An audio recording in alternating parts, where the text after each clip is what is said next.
Thobela baholo. Thobela to our brothers and sisters in the continent and in the diaspora. Thobela to citizens of the world. Re tla mo lena ka boikokobetso le ka hlompho e felletseng. Nna ke khoshana molantwana Tleane. Ke na le khoshana ba xolile ka Mthutuzeli Vambane. Re tswa from an organization e bitswang Batshireletsi ba Lefatshe Abavigeli Bomhlaba. Today we will be uncovering the spy, the plant, the sleeper agent we all know as the South African president. Section 1, foreign governments.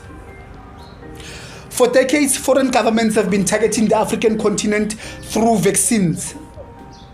These are vaccines for TB, mumps, rubella, hepatitis A and B, chickenpox, smallpox, measles, polio, you name it. So about these vaccines, but it is for our well-being, for our own good. It is because they love us, they want to protect our lives. But it's not true at all. They are introducing these viruses into our bloodstream in order to weaken us, in order to kill us spiritually, physically, financially, mentally, hormonally, and otherwise. So that they can maintain the exploitation of our resources. And because this is systematic, but it's sure they get to every child, because how to someone now skolong but or scan without that vaccine card. So it's systematic. So foreign governments, but our governments, our local governments. Okay, so ka 1974, the USA government ile ba worried hore even though they vaccinate batho for decades, population ya bona itsola pele ya gola. So how do we take care of that? Ya be lo ba adopta a classified document e bitswang NSSM 200, National Security Study Memorandum 200, otherwise known as the Kissinger Report.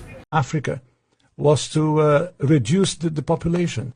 So to give aid to countries in Africa, not clean water and schooling and things like that, but contraception and abortion, in order to shrink the population of Africa, because they have great mineral resources there. That sounds diabolical. Yes. That sounds like something conceived in the mind of Margaret Sanger. Yeah, definitely. And so at the time, Kissinger and those involved with the Carter administration wanted to shrink the population, make sure that the Africans do not develop and do not use the resources for themselves, because we in the States, we need them. There is a concerted effort of foreign powers to control the population of Africa. Africa is a huge continent, could feed thousands of more people, but the policies of the West, especially in Europe. For example, between 1990 and the year 2000, the United States, Canada, and Europe contributed about $6 billion in contraceptives, not to help the people, not to give clean water, clean food. That is not to fight malaria, for example. No, of course, perish the thought, never. Yeah. Let them die. That's the whole idea. So in our work in HLI, we denounced this reality to make the Africans aware that they have to defend themselves against the influence of foreign powers. The Kissinger report here, we need to kill Africans before they develop, because once they develop, they're going to want their resources back. So how do we kill them? Got the new vaccines, contraceptions, abortions, unconsented sterilizations. I got the tainted water supply, and only the ARVs that cause malwetse, multiple chemicals that cause malwetse. Got the genetically modified foods that represent the cancer, different kinds of ailments. Ka spray the chemicals into the atmosphere. So what's about that document? Ya be lo ba romela di mercenaries into the continent. These are the tlo re bolaya. So the mercenaries ha di fitla, di pose earth as health officials kanti ba re bolaya through injections. So ke ntwe ile re ntse e tsala to date. So as le tlo iponela le mo that video. You mentioned actively spreading AIDS. There was a unit in from CIMA that one of the things was that we went into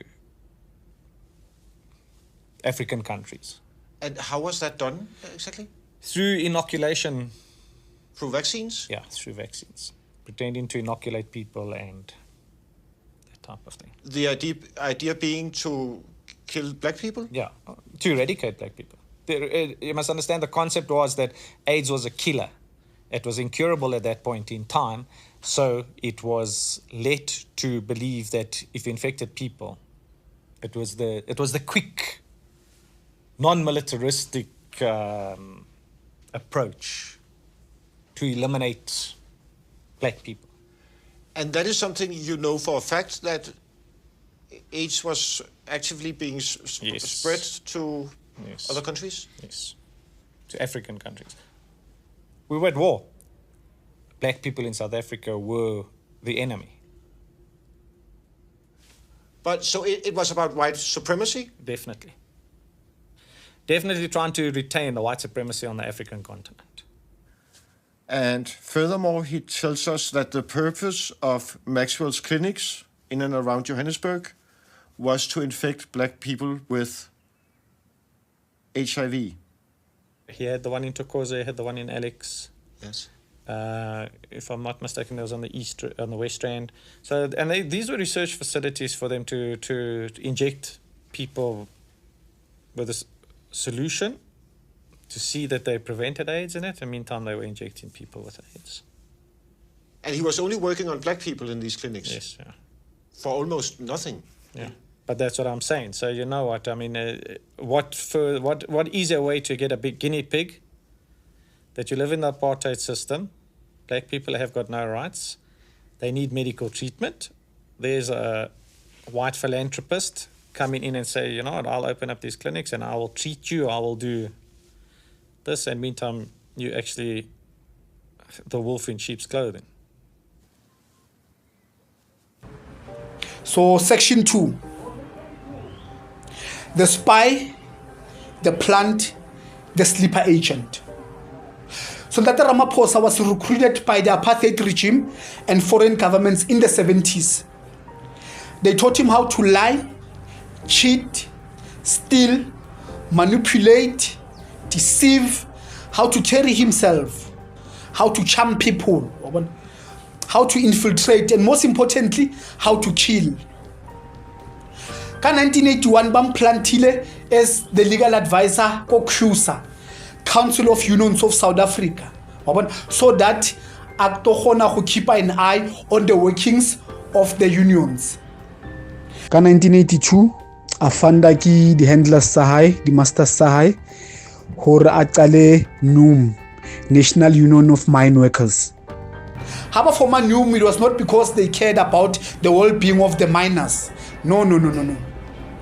It was so that they could have an inside man auto-controlling the workings at the unions. Because in given that Ramaphosa arata the miners, the Marikana massacre wouldn't have taken place. Again?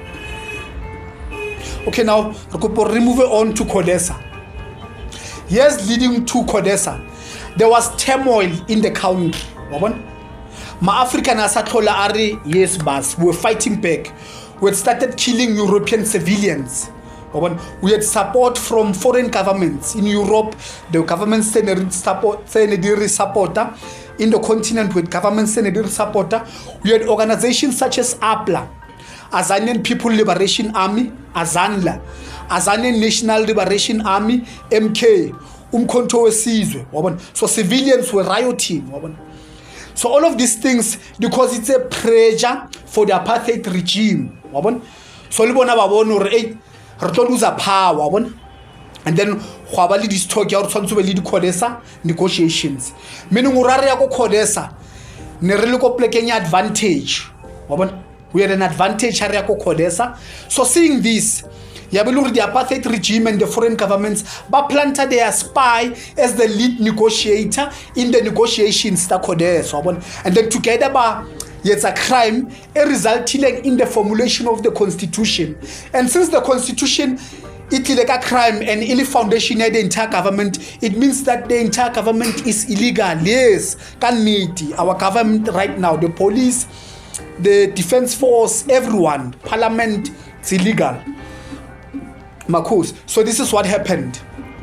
a ke re molao o re crime ma expire in a sense ora ka utswa phone ya hao today wa ithola 50 years later na ke to chargiwa and then wena o thole possession ya hao back akere and then molao o ya o re hanga utswa phone ya hao today ka kopa makhosi ba tolile hore a fihle le ena a dumela a tsebo re utswitse le ena o ba complicit as an accessory and then really to be liable to be charged akere and then no one is above the law, not even the president. So during the Codesa negotiations, the apartheid regime said to ANC leaders, who the negotiations, protect everything Mo Africa, the mines, farms, land, everything. And then in exchange, the shares in different companies, in mines, different properties, the farm, high-paying government positions.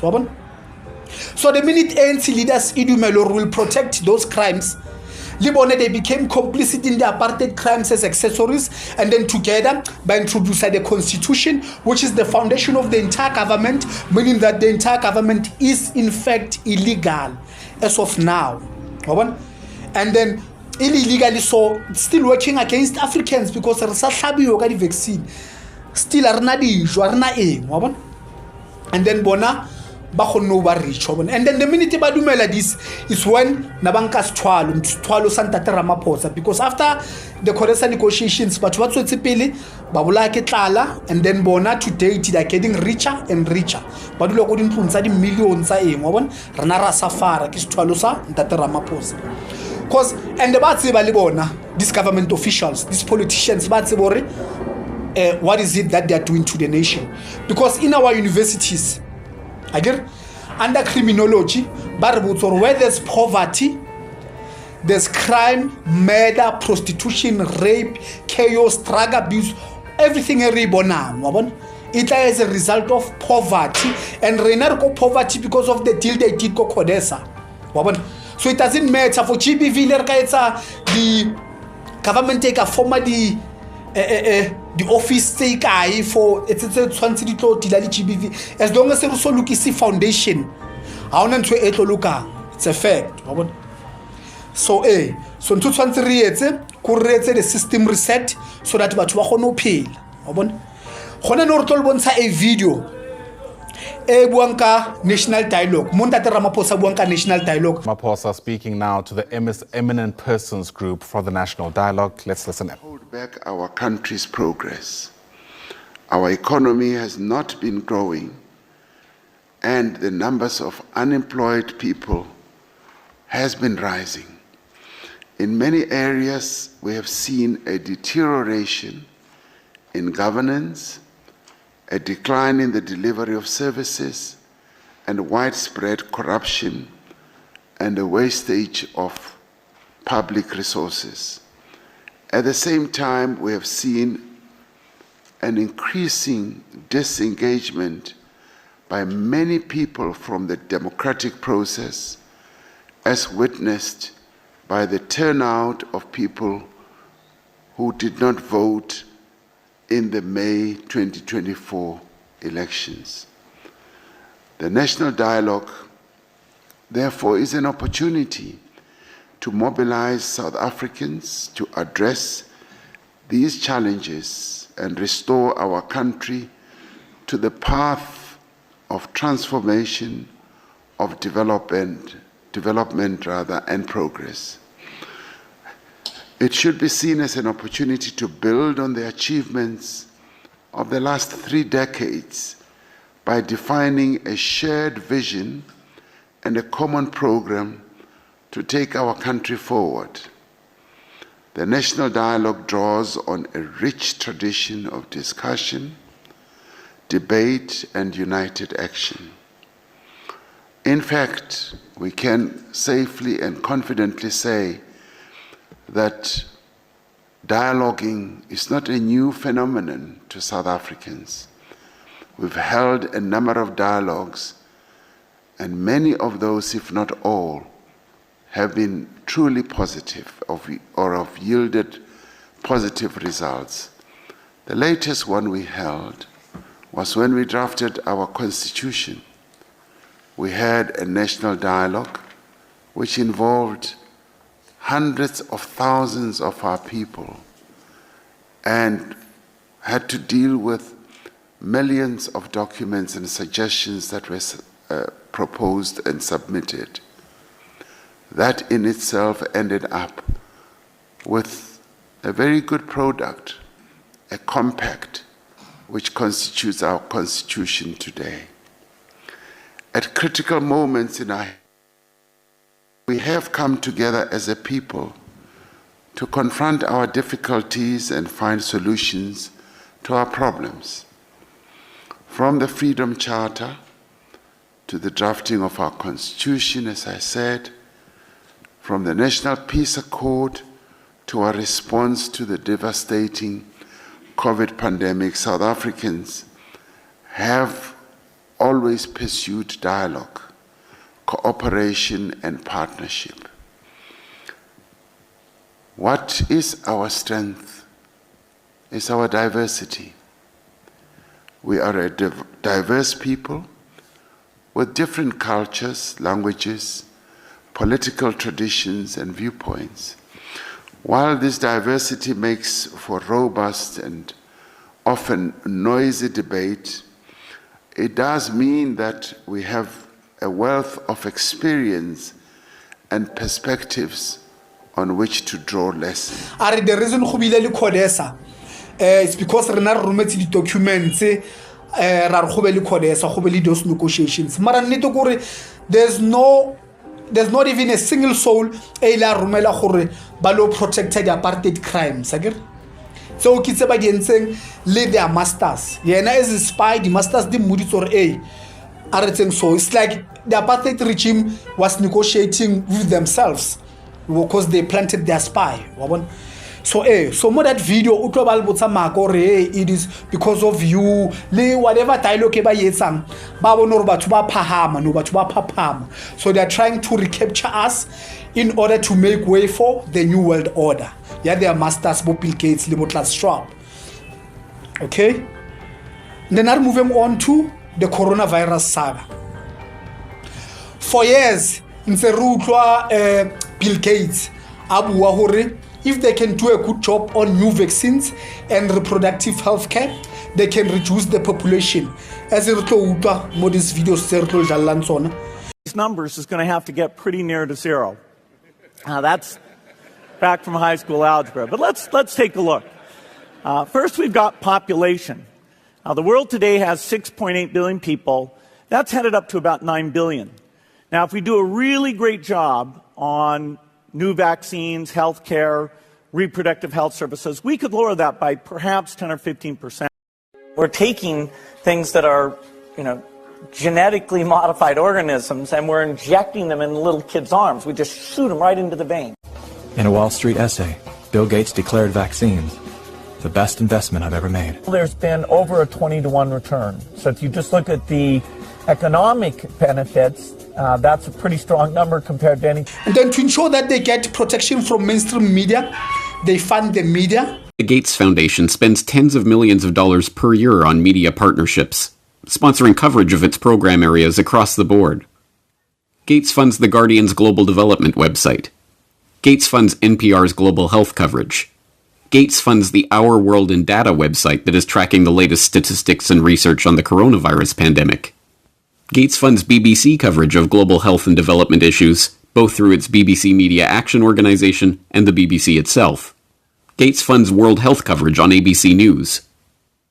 When the NewsHour with Jim Lehrer was given a $3.5 million Gates Foundation grant to set up a special unit to report on global health issues, NewsHour communications chief Rob Flynn was asked about the potential conflict of interest that such a unit would have in reporting on issues that the Gates Foundation is itself involved in.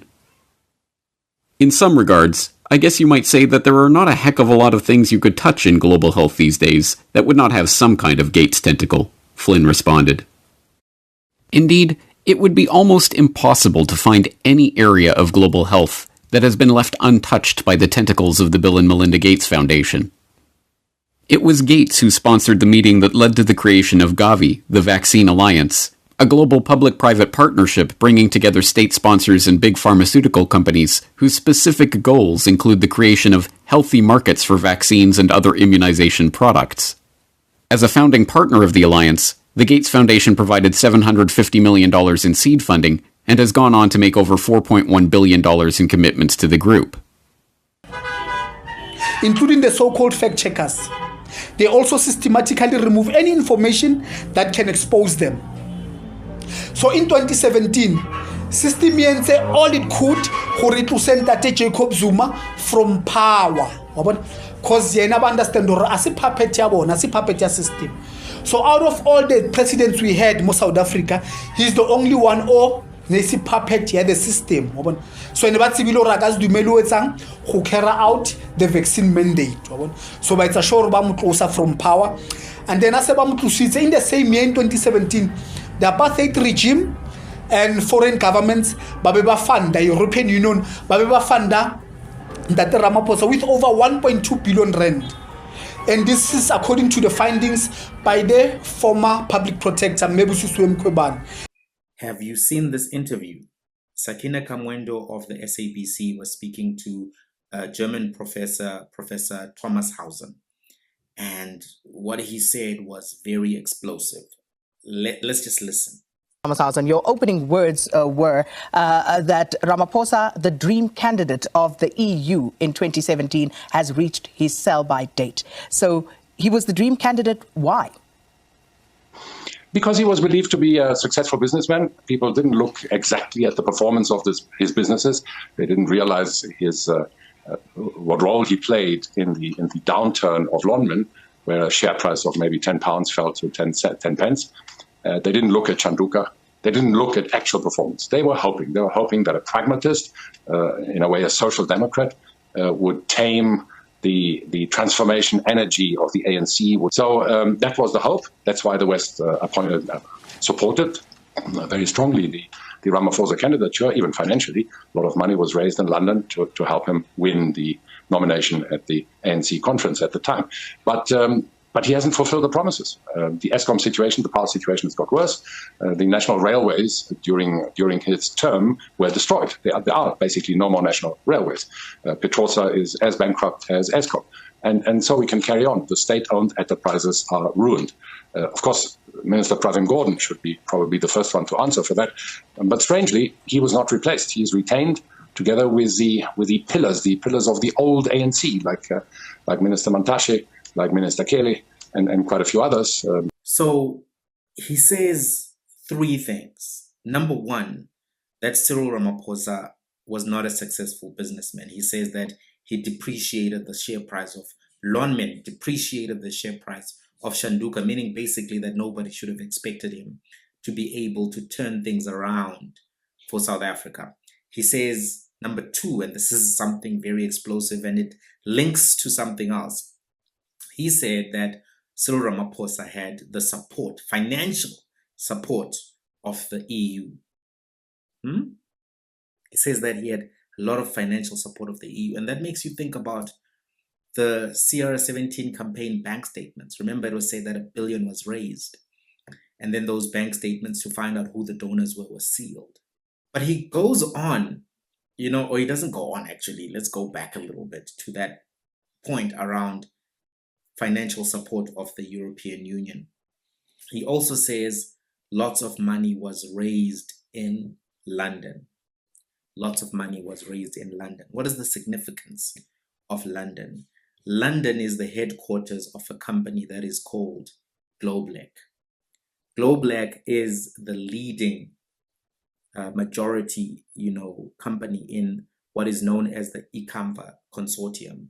The ICAMVA Consortium is a group of 4 companies consisting of Mainstream Renewable Energies, Globeleq, African Rainbow Minerals and Energy, and H1 Holdings, which are winning all of the tenders. They are preferred bidders for IPPs in relation to the production of solar and wind power stations. Globeleq is owned by the Colonial Development Corporation. Colonial Development Corporation. And this is a corporation that was basically founded by the British government as their investment arm to make profits. And over decades, they have done a lot of projects in Africa for the express purpose of making profit for Britain. That may explain why President Cyril Ramaphosa had to go meet up with King Charles last year. That may explain why there is a national state of disaster to accelerate the onboarding of IPPs. A lot of money was raised in London. This professor he's given up the game. He's given up the game. Babam Fandor awine presidency ato hono keeper the promises tsa di entseng as spy and also hono pusha the vaccine mandate. If the ANC wins and President Ramaphosa keeps his promises, things will get better. At the dawn of democracy. Thank you to the ANC for electing Mr. Ramaphosa. You've got no idea. You've got no idea how important that is for this country's future. And my dad realized that. Close to his death, he was a happy man because of this monumental event in our history. Because I can guarantee you that most South Africans have a lot more hope for the future. So that's why I think all of us are so worried as those numbers go up. You know, what's this going to look like? I had a good talk with President Ramaphosa this week. He, as head of the African Union, is making sure this is getting the right attention. There's WHO Africa, there's Africa CDC, both of which we've been funding. So it's good news that we're starting with what appears to be not a huge number of cases. We're not sure how much weather and seasonality affects the transmission of this virus. We have to assume the worst case, which is it transmits in Africa as effectively as it does in northern Italy or. Okay, and then more abona mo video or after so when say the disagreement Ramutla Bill Gates watla oreng ore Ndata Ramaphosa has been planted Ndata Ramaphosa has been planted as chairperson of the African Union to ensure that he's got influence got the entire continent. He's able to influence the entire continent into getting these vaccines and dying. And then yena tholang millions in USA currency, those pala dollars. And now we are on to Pfizer, and Pfizer has started streaming in, yes, regularly on a weekly basis. And you're hoping that Pfizer becomes part of this G7 pledge, do you, of more vaccines coming to South Africa amongst other countries? Well, we certainly hope so. I just had a meeting with President Biden, and he has promised that the huge batch of vaccines that they are going to donate, which will largely be Pfizer, will also be made available to our own country and a number of other countries on the continent. And you must have said, well, when? I mean, you need this stuff now. Well, he wrote me a note and said, yes, we're going to make them available soon. 20 million of those doses, that extra supply with other countries. This means over the next 6 weeks, the United States of America will send 80 million doses overseas. Remember, this is the vaccine that's not authorized for use in the United States. By the end of June, when we will have taken delivery of enough of such vaccines to protect everyone in the United States will share at least 20 million of those doses, that extra supply with other countries.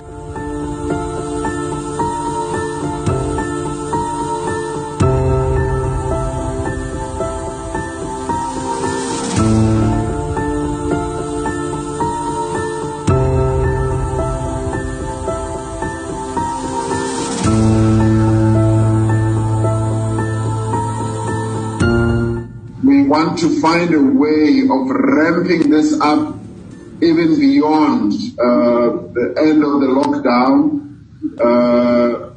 And I don't know when the lockdown will end.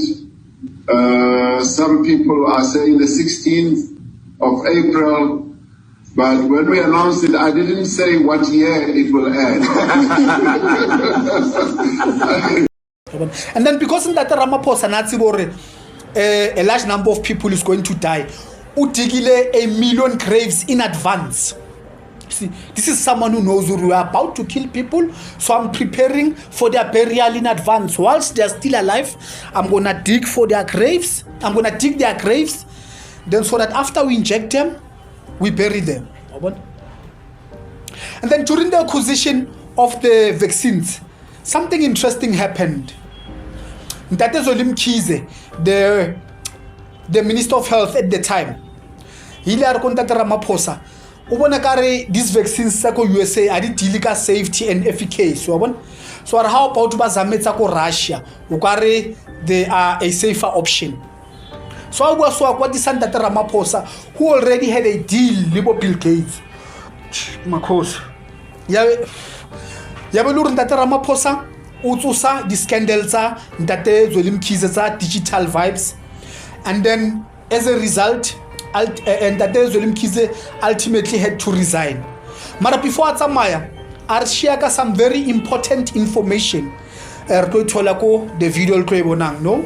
Fast thinking and quick action from our health workers and our research council actually got us to be able to receive the vaccines that were available for the trials. And the only way South Africa could access these vaccines was to register an implementation trial, which in this case doesn't actually deal with issues of safety and efficacy. It's just to see what happens after people have been vaccinated, something that all the countries are doing this vaccination, but in our case we're also just doing a study to observe what happens thereafter. Yes. Yeah, COVID or no COVID, because my guy is COVID. 300 bale reka. Bale blaile ka COVID. Rona ra hlaba rona. Le bona batho ba ntse ba re le hlabe ba hlaba. Na ga hlaba ke tsore COVID a dini. Ona COVID. Di petrolo di nyolohile.